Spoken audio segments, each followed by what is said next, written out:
Hey everyone, it's Antonette of Montalvo International. I just wanted to jump on really quickly. We are celebrating a beautiful wedding of some family members, and it's just a lovely, lovely setting and just such a great reminder of God's covenant with us. And let me see if I can spin it around a little bit so you can see how beautiful it is out here. So very beautiful, so very beautiful. But I just wanted to share a word that the Lord had dropped into my spirit actually while we were getting ready and I was washing dishes. And the word he dropped in my mind and in my spirit was unrecognizable. Unrecognizable. And it happened from a very kind of silly situation, but it had such a profound impact. And it was one of those things that when it happened in the moment, the revelation that he was providing, I didn't catch it. But then later he was like, think about that moment again. And that's a lot of times what God will do. He will take a seemingly silly incident or an everyday incident, and he will bring revelation from it. And so in this particular incident, and I'll kind of explain it quickly. Sorry, those are geese out there if you hear a sound. But we were getting ready to meet my parents for dinner. And, you know, as you've probably noticed, my hair is a bit different than it usually has been in the past. And so it's, you know, kind of a big difference for many of my family because they are used to me having locks or in twists or things like that. And as we were getting closer to dinner, there was a big window that you can see out. My parents were already sitting down, and myself, my husband, our kids, we were walking in. And when we sat at the table, my mom said to me, she said, Antonette, I almost didn't even recognize you. I even said to myself, who is this person walking? You know, she was probably thinking, who's this person walking with my son-in-law and my grandkids?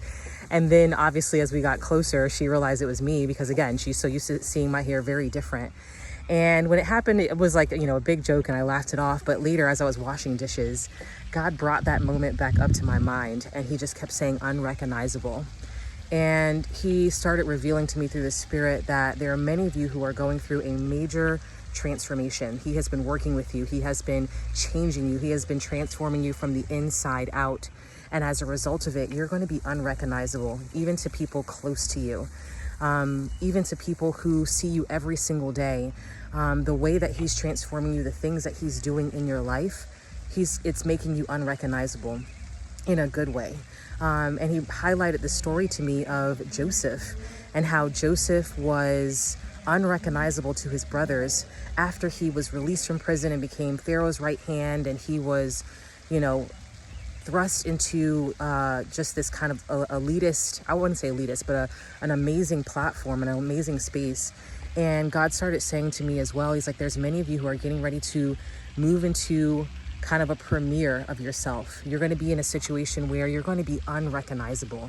Even those who expected you to turn out one way, just like Joseph's brothers, they probably weren't even expecting him to even be alive, let alone the Pharaoh's right hand. But the way that God has been grooming you, changing you, and even bringing you up from the ashes, you're going to be unrecognizable, not because of pride or arrogance, but because of humility before the Lord.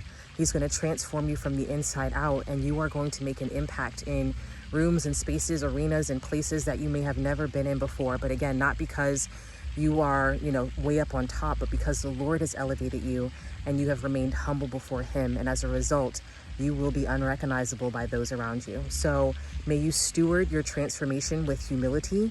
May you recognize why God has placed you in there, even as you become unrecognizable to other people. And may he keep you hidden in him. May he keep you surrounded in him so that you are only wearing his cloak and his mantle and nothing else, but his glory and honor and not man's praises. In the name of Jesus.